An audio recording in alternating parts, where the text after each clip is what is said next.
Hay algo que une El silencio de los inocentes, Psicosis y La masacre de Texas más allá de que se tratan de películas de suspenso y terror. Todas cuentan con un villano memorable y para todos esos villanos hubo una inspiración compartida. Un sujeto que a finales de la década del 50 dejó anonadada a toda la población por sus terribles actos. Actos que, como queda claro, se marcarían a fuego en el inconsciente colectivo. Pero no nos adelantemos. Una niñez rota, grandes dosis de aislamiento y una madre autoritaria y obsesionada con el infierno fueron los ingredientes que conformaron el caldo de cultivo del que emergería una mente que al día de hoy sigue siendo investigada por su perversidad y su complejo y perturbador vínculo con la muerte. ¿Cuál fue el recorrido que hizo esa mente antes de descender al más oscuro de los abismos? ¿Por qué se volvió tan icónico un sujeto que se supone solo mató a 2 mujeres? ¿Sabías que luego de su deceso se generó un enorme negocio tras su figura? ¿Cuál fue su condena? Y más importante aún, ¿por qué nos sigue atrayendo tanto? Para responder a estas y otras preguntas, es necesario que nos sumerjamos en el oscuro caso de Ed Gein, el monstruo de Wisconsin. Si esta temática les interesa y quieren que hablemos de más hombres y mujeres que realmente cometieron actos atroces y por eso entraron en la historia de los true crime, en la historia de los crímenes, escriban la palabra monstruos en los comentarios. Si tenemos más de 500 personas comentando monstruos, vamos a elegir a otro y ustedes pueden sugerirlo, obviamente. Quería aprovechar para agradecerles por mirar los videos de este canal. Les recuerdo que una vez a la semana tenemos especiales que duran aproximadamente 1 hora, son documentales completos. Si no les aparecieron, si YouTube no se los recomendó, revisen el canal. Métanse en la parte que dice videos, en la pestaña videos, revisen porque hay un montón de cosas que seguramente les va a interesar. Si son miembros del canal van a tener acceso anticipado a los videos. Generalmente 24 o 48 horas antes les va a aparecer el video que dice solo miembros y van a poder entrar a verlo. Para unirse tienen que tocar el botón que dice unirse aquí debajo. Comencemos.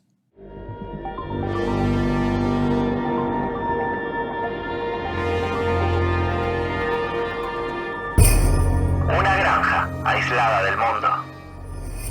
El paisaje de Wisconsin a principios del siglo XX tenía algo de inhóspito. Largas extensiones de terreno baldío, inviernos rigurosos que parecían borrar toda huella de vida, y pueblos pequeños donde todos se conocían y donde cualquier diferencia se volvía motivo de comentario. En ese marco nació en 1906 Edward Theodore Gein. Era el segundo niño del matrimonio formado por George y Augusta. Su hermano mayor Henry había nacido en 1901 y aunque no lo sabía, terminaría siendo la posible primera víctima de una bestia que aterrorizaría esa parte del mapa. Para eso, sin embargo, faltaban algunas décadas. Los primeros llantos de Ed fueron dados en la Cross County, antes de que la familia se trasladara al remoto y diminuto pueblo de Plainfield. Plainfield era una comunidad rural de pocos habitantes, donde las costumbres conservadoras y religiosas marcaban el ritmo de la vida cotidiana. Para los locales, todos los miembros del clan Gein fueron vistos como extraños de inmediato. En parte por la actitud de Augusta, en parte por el hermetismo que rodeaba su vida doméstica. La granja que habían adquirido le permitía a la familia un aislamiento potenciado. De hecho, se supone que la matriarca había elegido aquella porción de tierra justamente por esa característica en particular. Para Augusta, esa granja no era solo un lugar de residencia, sino un escenario donde imponer sus creencias y moldear a sus hijos según su visión del bien y del mal. Lisa y llanamente, la mujer deseaba mantener a Henry y Edward lejos de lo que ella consideraba corrupto. ¿Y qué era lo corrupto? Bueno, para Augusta todas las mujeres eran pecadoras por naturaleza, salvo ella misma. Transmitía a Ed que el sexo era la raíz de la maldad y que las mujeres eran impuras y destructivas. Para ella no había matices y la manera en que educó a sus hijos reflejaba esa visión binaria y sofocante. Por su parte, George, el progenitor de los pequeños, era un hombre alcohólico y con escasas habilidades sociales o laborales. Según algunos documentos de la época, se supo que la tragedia estaba en su sangre. A los 3 años, había quedado huérfano luego de que una crecida del río Mississippi acabara con sus padres y hermanos. De allí en adelante, su devenir había sido caótico y errante. Su educación había sido nula y su capacidad de acceder a trabajos dignos, más que limitada. George fracasaba en cada empleo que intentaba sostener, lo que lo volvió objeto de la ira de Augusta, que seguía encontrando en la Biblia y en su interpretación estricta la única guía de vida. La pareja discutía acaloradamente y no dudaban en llevar esas disputas al plano físico. En más de una ocasión se habían levantado la mano mutuamente, derivando aquello en una clara situación de violencia, que pronto hizo mella en la psiquis de los pequeños. Sin embargo, y en propias palabras de Ed, no fueron los golpes que se daban al horario de la cena lo que lo marcaría de por vida, sino el hecho de que en una ocasión había salido de su cuarto y había ido hasta una habitación en la que no le tenían permitido entrar. Allí había visto a sus padres en una situación inusual. Aquella imagen se le grabaría de por vida. Augusta y George mataban a un cerdo. Ver la sangre salpicando las paredes y escuchar los gritos desesperados del animal lo habían excitado. No era del todo consciente en ese momento, pero la muerte acababa de seducirlo. Entre libros y sermones. George murió en 1940 tras años de deterioro físico y emocional, dejando a sus hijos bajo la autoridad indiscutida de su madre. Lo cierto es que nadie lo extrañó. La mujer solía menospreciarlo y subestimarlo, quitándole autoridad frente a los pequeños, que apenas sentían cariño o respeto por él. Mientras otros niños jugaban en el pueblo, los Gaines se mantenían apartados. Augusta prohibía a sus hijos hacer amigos y cuando Ed intentaba vincularse, recibía sermones sobre los peligros del pecado y sobre cómo, con cada accionar, se alejaba de la inmortalidad. Así fue que el chico adquirió una personalidad tímida y retraída. Era extremadamente apegado a su madre y no contemplaba la chance de contradecirla o rebelarse a sus órdenes. Sus compañeros de clase lo describían como un niño extraño, callado, con dificultades sociales y objeto frecuente de burlas. Además, Ed tenía un tic en la forma de sonreír, lo que lo hacía parecer fuera de lugar. Su mirada solía ser esquiva y evitaba confrontar tanto con adultos como con otros de su edad. Aunque era inteligente en la escuela, no pasaba de ser un alumno promedio. Los recreos siempre lo encontraban con la mano en los bolsillos y perdido en los recovecos de su imaginación. Al menos, hasta que descubrió las virtudes de la pequeña biblioteca del establecimiento. Su creciente fascinación por la lectura lo llevó a consumir obras sobre anatomía, crímenes y relatos pulp. Gracias a esas páginas podía asomarse a un territorio vedado para él, un territorio dominado por lo que le habían enseñado a considerar profano: el sexo, las mujeres, los asesinatos. Lo que Ed leía a escondidas servía de contrapunto para su costado devoto, obediente y puro. El mismo niño que se arrodillaba frente a su progenitora para rezar y autocastigarse por haber mirado de más a una compañera. Luego se escondía bajo las sábanas y a la luz de una vela se aventuraba en relatos repletos de salvajismo. Mientras Augusta leía a sus hijos pasajes de la Biblia que enfatizaban el castigo y la condena eterna, algunos autores de la época colmaban de femme fatale los sueños de Ed. En definitiva, mientras la madre predicaba inocencia, en Ed se acumulaban fantasías reprimidas, deseos no resueltos y una incapacidad consciente de diferenciar entre emociones complejas. Con el tiempo, lo que para cualquier otro niño hubiera sido solo una infancia dura, en Ed se transformó en algo más profundo, un vacío social, emocional y afectivo del que nunca pudo salir. De esta manera, aquel pueblo, con su calma engañosa, se convirtió en la cuna de aquel que luego sería conocido como el carnicero de Plainfield. La muerte visita a los Gaines. Pasaron unos años y el contraste entre Henry y Ed se hizo evidente. Henry comenzó a cuestionar la influencia de su madre, mostrando cierto rechazo hacia su fanatismo religioso y su control absoluto. Incluso llegó a expresar a personas cercanas su preocupación por la dependencia que Ed tenía hacia Augusta.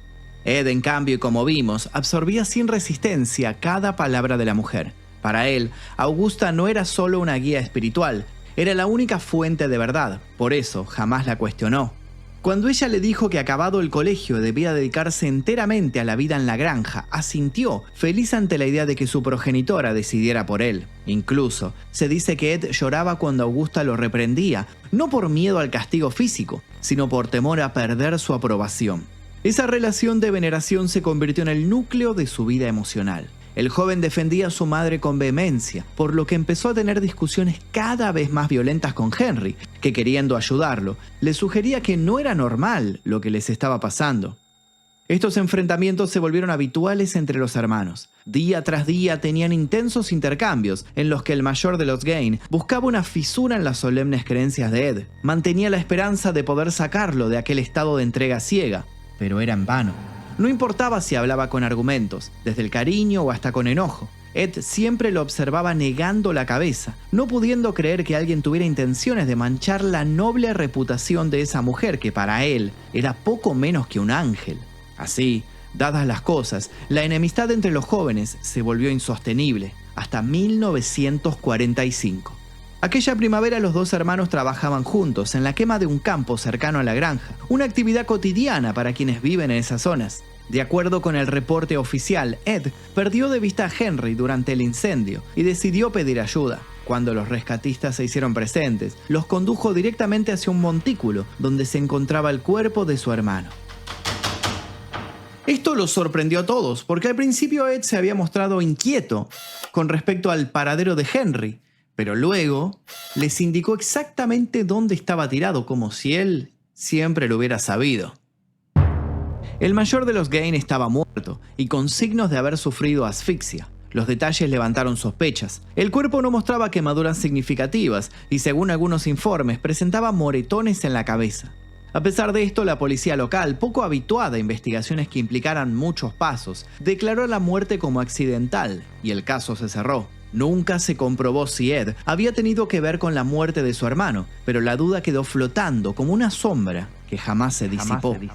Sin embargo, la pérdida más devastadora llegaría poco después. Ese mismo año, cuando Augusta sufrió una serie de derrames cerebrales que la dejaron debilitada y finalmente la condujeron a la muerte en diciembre de 1945. Para Ed, fue un golpe del que nunca se recuperó. La única persona a la cual él había amado y temido desaparecería. Con su ausencia se derrumbaba su único punto de referencia. Los testimonios posteriores coinciden. La muerte de Augusta fue el quiebre definitivo. Ed tenía entonces 39 años y, a diferencia de la mayoría de los hombres de su edad, no tenía esposa, amigos cercanos ni un círculo social en el que apoyarse. Nunca había dejado de ser un niño apegado a su madre. Cuando Augusta dejó este plano, Ed quedó como un único dueño de una enorme extensión de tierra, atrapado en un espacio lleno de recuerdos, con habitaciones enteras que decidió clausurar para mantenerlas intactas, como un santuario dedicado a su progenitora. Un santuario literal, del cual hablaremos en breve. Pero también es faltar a la verdad decir que Ed estaba del todo solo. El odio lo acompañaba. Incluso se convenció de que los problemas que había sufrido su madre en los últimos años se debían a discusiones que había tenido con una vecina. Las mujeres, tal como le habían enseñado, solo existían para causar daño y despertar las peores calamidades. Fue en ese vacío absoluto, sin figuras que lo contuvieran ni vínculos externos que lo salvaran, cuando Ed comenzó a sumergirse en un universo privado de alucinaciones perturbadoras. Sus lecturas también se oscurecieron. Redobló su apetito sobre crímenes reales, desarrolló predilección por los relatos sobre canibalismo y necrofilia y acumuló más y más manuales médicos sobre anatomía femenina. Poco a poco el duelo por la pérdida de Augusta se transformó en algo más, en la búsqueda enfermiza de recrear su presencia a través de otros cuerpos. La granja de Plainfield ya no sería un lugar apartado en el mundo, sino el epicentro de una pesadilla que estaba a punto de descubrirse. 12 años de terror. Fueron 12 años los que Ed pasó ocultando su verdadero rostro. En la superficie, Ed Gain era un vecino excéntrico, casi pintoresco. En el pequeño pueblo de Plainfield, donde todos se conocían, él ocupaba un lugar ambiguo. No era del todo integrado en la comunidad, pero tampoco generaba un rechazo abierto. Para muchos, era simplemente el raro, un hombre solitario que tras la muerte de su madre se había vuelto aún más retraído. Se ganaba la vida con trabajos ocasionales, hacía reparaciones, cortaba pasto, cuidaba niños de vecinos e incluso participaba en labores agrícolas. Los pobladores lo describían como alguien trabajador, servicial y de trato amable, aunque extraño.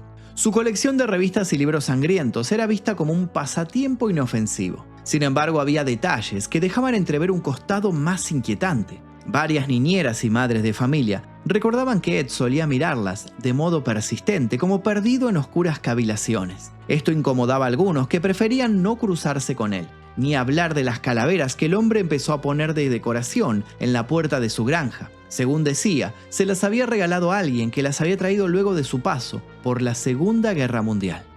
Más allá de eso y de algunos susurros que sobrevolaban cuando caía la tarde, nadie imaginó lo que se terminaría descubriendo. Fue recién en 1957 cuando las cosas empezaron a cobrar un tinte escalofriante.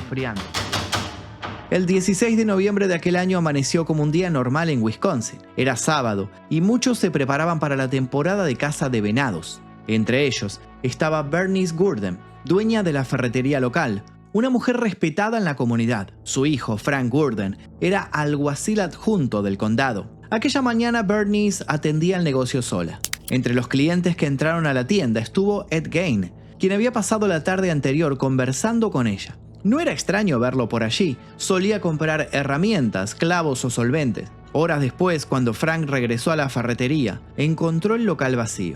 Su madre no estaba. Había rastros de sangre en el piso y una factura que registraba la venta de anticongelante a nombre de Ed. Para Frank, aquello no era una simple desaparición. La evidencia apuntaba directamente hacia el vecino excéntrico de la granja aislada. Como es lógico, todas las alarmas se encendieron. La policía local, acompañada por el propio Frank, se dirigió esa misma noche al terreno que muchos consideraban maldito. Lo que encontraron excedió cualquier expectativa y trajo infinitas noches de insomnio a los desafortunados testigos ocasionales. La granja del horror.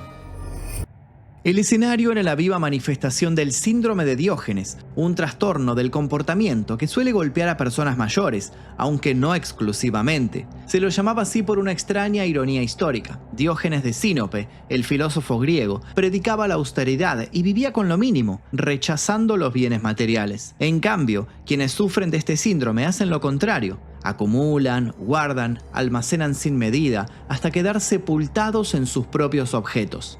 Pero no solo es acumulación. El síndrome arrastra consigo algo más profundo y doloroso: aislamiento social, descuido extremo de la higiene personal y del entorno, y una desconexión creciente con las normas de convivencia. La persona deja de recibir visitas, corta lazos con vecinos o familiares y se encierra en una especie de fortaleza hecha de desperdicios. Esa acumulación no es simple coleccionismo ni desorden, es una muralla contra el mundo, una defensa inconsciente frente a la soledad, el miedo o el deterioro cognitivo. Quien entra en una casa marcada por el síndrome de Diógenes siente un choque inmediato: olores penetrantes, pasillos convertidos en túneles de bolsas, muebles invisibles bajo capas de papeles, envases y ropa vieja. Muchas veces, los objetos guardados no tienen lógica: periódicos de hace 20 años, botellas vacías, electrodomésticos que ya no funcionan. Lo que para los demás es basura, para esa persona representa seguridad, control o simplemente la imposibilidad de desprenderse de algo en un mundo que ya se le escurre de las manos. El síndrome de Diógenes, en definitiva, es una paradoja viva. Un intento desesperado de aferrarse a las cosas cuando ya se han perdido demasiados vínculos humanos. Y esas casas, abarrotadas hasta el techo, terminan siendo no solo el reflejo del trastorno, sino también un espejo inquietante de lo que ocurre cuando alguien se va apagando en silencio, lejos de la mirada de los demás. Esto es lo que pasaba con Ed, solo que había entre su basura rastros de algo más perturbador. En un cobertizo colgando de los tobillos y con la cabeza hacia abajo estaba el cuerpo de Bernice Gurdon. Había sido destripada como un animal de caza. Se le habían extraído los órganos y su torso estaba abierto en canal. La brutalidad del hallazgo paralizó a los agentes. Debían buscar refuerzos de inmediato. Pero también necesitaban saber si había otra víctima allí. Alguien para la que aún no fuera demasiado tarde. Decidieron encender sus linternas y no perder un segundo. Al registrar la propiedad, el horror se multiplicó. Cada habitación era una muestra grotesca de lo que Ed había estado construyendo en secreto durante años. Entre los objetos encontrados había cuencos fabricados con cráneos humanos, sillas y pantallas de lámpara tapizadas con piel, máscaras faciales confeccionadas con rostros desollados, una caja con narices humanas, un cinturón elaborado con pezones, una colección de labios colgados de un cordel y una capa hecha con torsos de mujer. La cabeza de otra chica se conservaba en una bolsa de papel. Los agentes, acostumbrados a escenas de crimen doméstico o accidentes rurales, jamás habían presenciado nada similar. La granja Gain era más que un hogar, era un museo de la muerte, una construcción personal hecha de cadáveres y fetiches macabros. La noticia del hallazgo recorrió el país en cuestión de días. Los diarios nacionales hablaban del carnicero de Plainfield, describiendo con detalle los objetos encontrados, que para muchos parecían imposibles de creer. El espanto se mezclaba con el morbo, y Ed Gein pasó de ser un vecino raro a convertirse en el símbolo del mal más inexplicable. En el centro de ese descubrimiento estaba la pregunta inevitable: ¿cómo alguien había podido cometer semejantes atrocidades sin que nadie lo advirtiera? La granja, clausurada después del operativo, quedaría en la memoria colectiva como un lugar que condensaba en sus paredes toda la oscuridad reprimida por una mente que había perdido el rumbo. Y es así como nuestra historia vuelve al principio. Confesiones de un monstruo. Ed Gein fue detenido esa misma noche. Lo trasladaron a la comisaría del condado de Guayara, donde comenzó una de las etapas más extrañas de la investigación: los interrogatorios. Los agentes esperaban encontrarse con un criminal frío, tal vez agresivo, alguien que se mostrara desafiante ante las pruebas abrumadoras. En cambio, se toparon con un hombre de voz suave, actitud infantil y una extraña ingenuidad. Él respondía con frases cortas, sonrisas nerviosas y en ocasiones una timidez desconcertante. Cuando le preguntaron por Bernice Gurdon, al principio negó haber estado con ella, pero la factura encontrada en la ferretería lo dejaba sin margen. Poco a poco comenzó a hablar. No lo hacía con la dureza de un asesino, sino con la calma de quien relata una rutina. Admitió que había matado a Bernice de un disparo con su rifle calibre 22 y luego la había llevado al cobertizo. Allí la había desollado del mismo modo que había visto hacerlo a los cazadores con los venados. Lo relataba sin emoción, como si describiera una tarea doméstica. Los investigadores fueron más allá. Le preguntaron por Mary Hogan, la dueña de una taberna desaparecida en 1954. Habían descubierto que a ella pertenecía la cabeza, que habían hallado en una bolsa. Durante años, la desaparición de Mary había sido un misterio en Plainfield. Ed, sin inmutarse, reconoció haberla asesinado. La historia con ella había sido la siguiente. Mary había llegado a Plainfield a mediados de los 50. Para ese entonces, su vida ya arrastraba marcas: 2 matrimonios fracasados en Dallas y la necesidad de empezar de nuevo en un lugar donde nadie la conociera.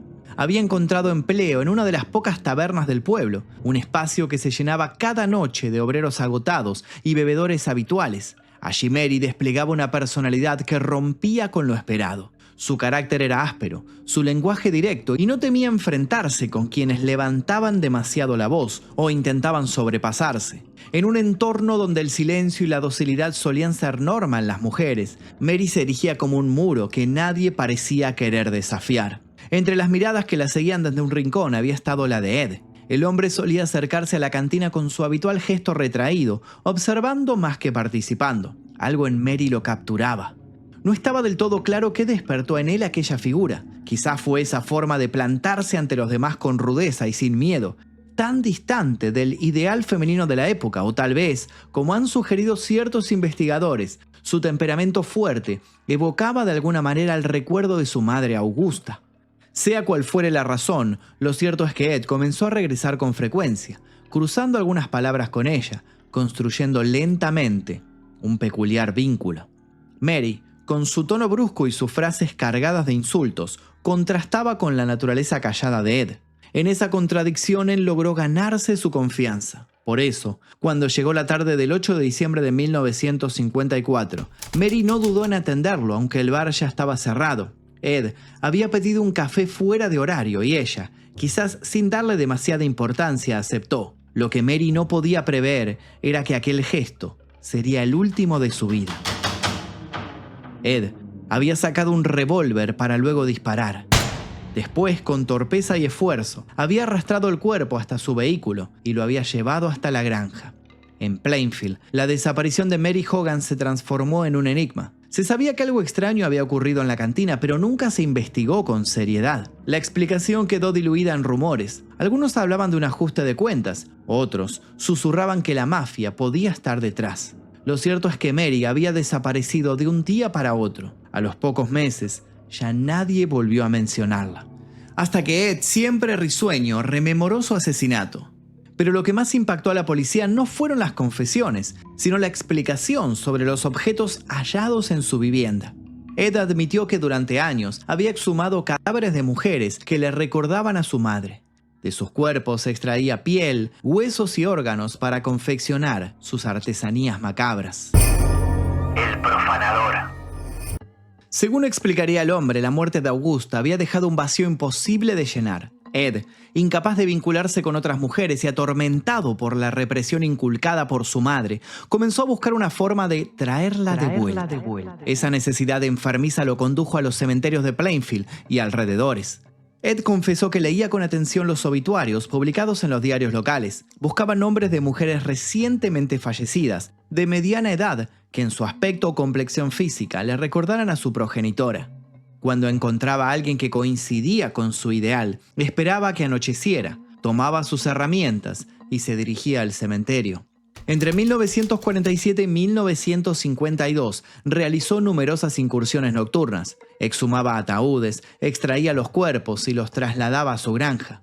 Algunas veces decía que regresaba el cadáver a la tumba después de curiosear. Otras, se llevaba partes específicas del cuerpo. Lo hacía con frialdad y sin mayores precauciones, convencido de que nadie sospecharía de él. En su casa, la línea entre artesanía y ritual necrofílico se borraba. No se trataba simplemente de coleccionar restos. Ed estaba intentando recrear la presencia femenina en su vida, confeccionando un traje de mujer con piel humana que, según declaró, le permitiría transformarse en su madre. Las autoridades descubrieron después que había hecho experimentos de taxidermia con los cuerpos, aplicando técnicas que había aprendido de manuales y revistas. En algunos casos, los cadáveres eran desollados con precisión, como si la piel fuera un material reutilizable.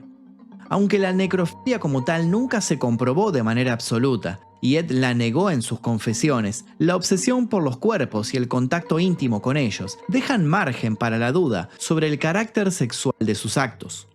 Para el pueblo, las desapariciones en los cementerios eran atribuidas al vandalismo o a saqueos sin explicación clara. Nadie imaginaba que eran obra de ese vecino que caminaba lento y silencioso por el centro haciendo compras. La granja Gaines se había convertido en un laboratorio del horror, una casa habitada por recuerdos, objetos humanos y la obsesión de un hombre que ya no distinguía entre la devoción a su madre y la necesidad de poseer físicamente lo que la muerte le había arrebatado. Cada noche que volvía del cementerio, Ed daba un paso más hacia la locura. En los interrogatorios también se reveló otro rasgo llamativo: la ausencia de malicia consciente. Ed no parecía disfrutar del dolor ajeno, ni haber buscado poder o control. No mostraba arrepentimiento, ni rabia, ni orgullo. Solo describía como si no terminara de comprender la magnitud de lo que había hecho. Los profesionales lo describieron como un sujeto que no atendía al estereotipo de asesino serial que mata compulsivamente. Se trataba de un hombre que, incapaz de procesar la pérdida y el aislamiento, había buscado respuestas en lo más oscuro de sí mismo. El resultado, un combo letal donde la cordura había quedado aniquilada. Juicio, encierro y muerte. Tras su arresto y confesiones, Ed Gaines se convirtió en el centro de atención nacional. Sus crímenes eran relatados con lujos de detalle, alimentando tanto el horror como el morbo. El pequeño pueblo, hasta entonces anónimo, se volvió sinónimo de pesadilla. En lo legal la situación era compleja. Ed había admitido 2 asesinatos. Sin embargo, los psiquiatras que lo examinaron coincidieron en que sufría graves trastornos mentales, esquizofrenia y psicosis. Ed no distinguía con claridad la realidad de sus fantasías. En 1958 fue declarado no apto para ser juzgado y enviado al Central State Hospital for the Criminally Insane en Waupun, Wisconsin. Allí permaneció bajo estricta supervisión, en un entorno donde ya no representaba peligro, pero donde su figura se convertía cada vez más en una leyenda macabra. El juicio por el asesinato de Bernice Gordon finalmente se llevó a cabo años después, en 1968, cuando un tribunal lo declaró culpable, pero legalmente insano. La sentencia lo envió de por vida al Mendota Mental Health Institute, otro hospital psiquiátrico de máxima seguridad. Durante sus años en el hospital, Ed se comportó como un paciente dócil, tranquilo y colaborador. Los médicos y enfermeros lo describían como un hombre amable que pasaba el tiempo leyendo, trabajando en el taller del hospital y manteniendo conversaciones superficiales. Parecía en muchos aspectos un anciano tímido y desarmado, muy lejos de la imagen del monstruo que la prensa había construido. Aún así, las conversaciones con él dejaban entrever su mente atrapada en obsesiones. Su fijación con Augusta, su madre, seguía intacta. Mientras tanto, en Plainfield, la granja Gain se convirtió en lugar de peregrinaje de curiosos. Había quienes querían conservarla como atracción macabra, pero en 1958, antes de que fuera subastada, la casa ardió en un incendio sospechoso. Nunca se identificó al responsable. Ed Gein permaneció internado hasta su muerte. En los últimos años padeció cáncer y problemas respiratorios. El 26 de julio de 1984 murió a los 77 años. Fue enterrado en el cementerio de Plainfield, en la misma parcela donde descansaban sus padres y su hermano. Con el tiempo, su tumba fue objeto de vandalismo y robos. Los visitantes arrancaban fragmentos de la lápida, como souvenirs macabros. Se reporta que en el 2000, la lápida fue sustraída por ladrones que la vendieron como una pieza de colección.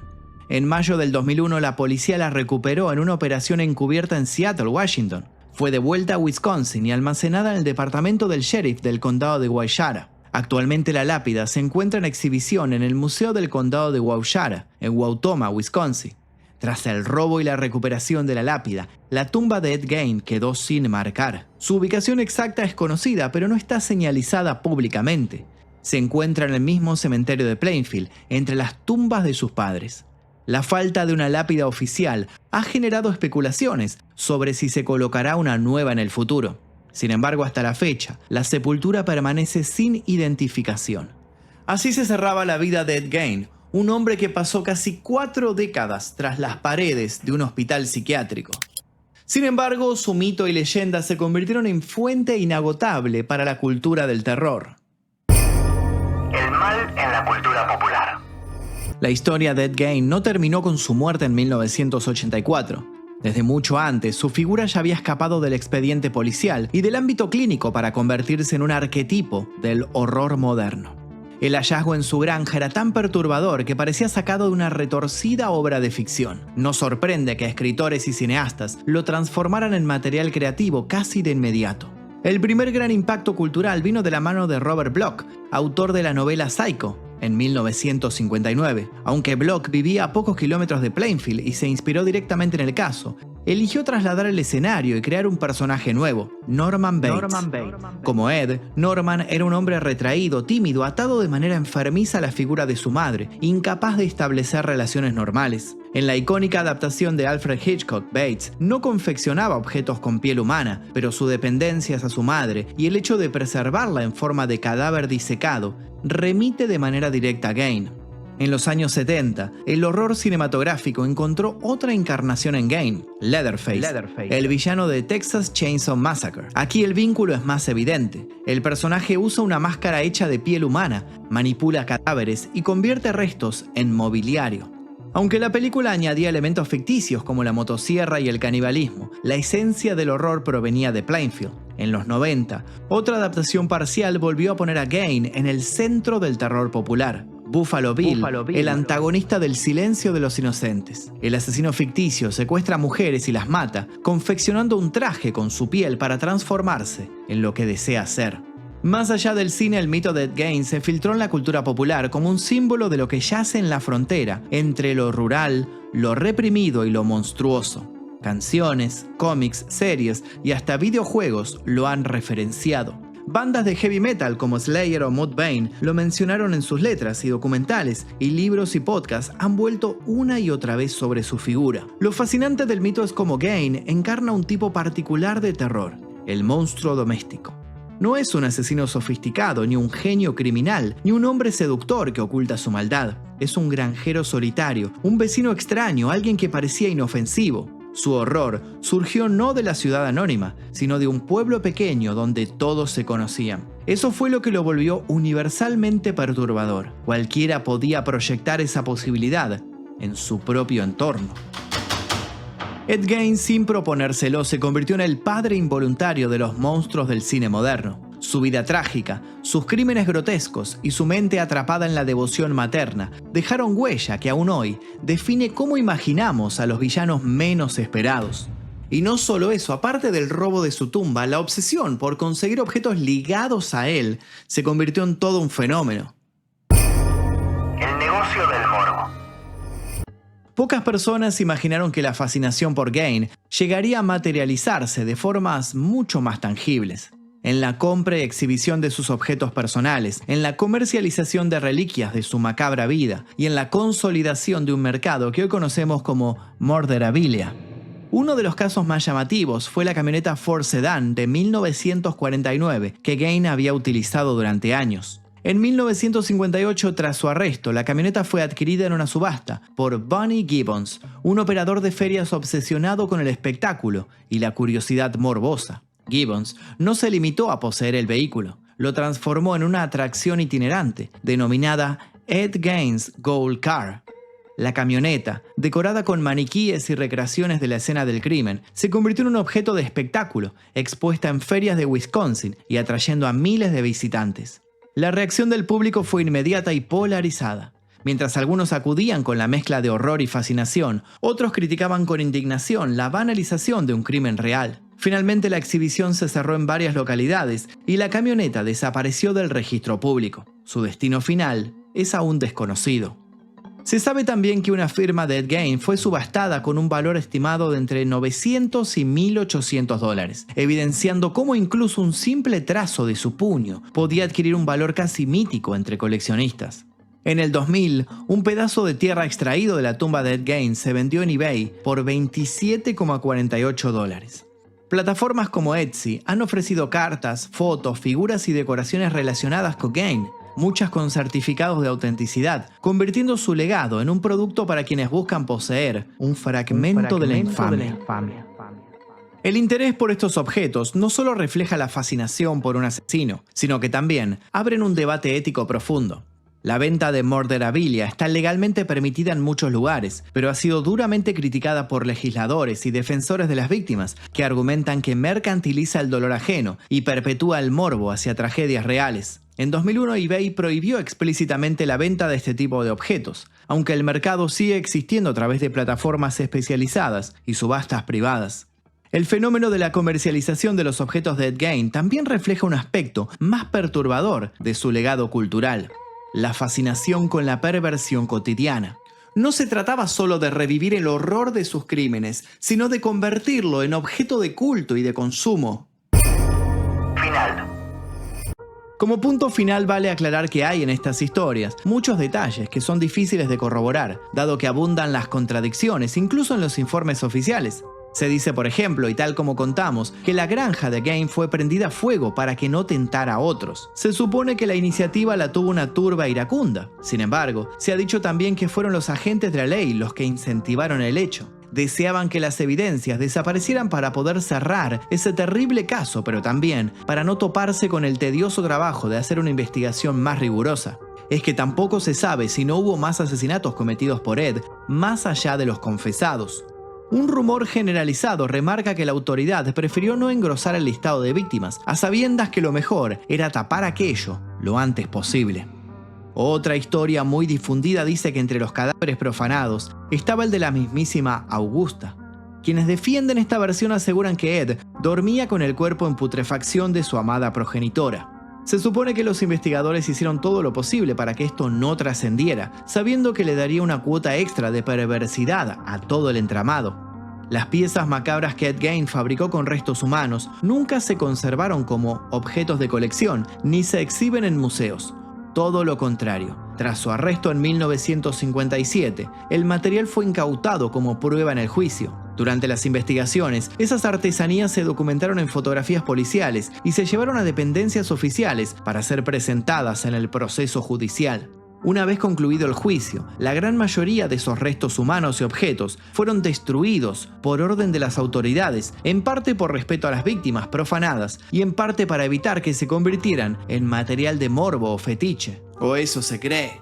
Otros dicen que se subastaron en el mercado negro a precios irrisorios. Según esta teoría, habría hoy día en alguna lujosa mansión una lámpara confeccionada por el mismísimo carnicero de Plainfield. Entre expertos también hay una suposición que gana adeptos con los años. Según la misma, el primer crimen cometido por Gain habría sido incitado por su propia madre de modo directo. Sí, lo que escuchan.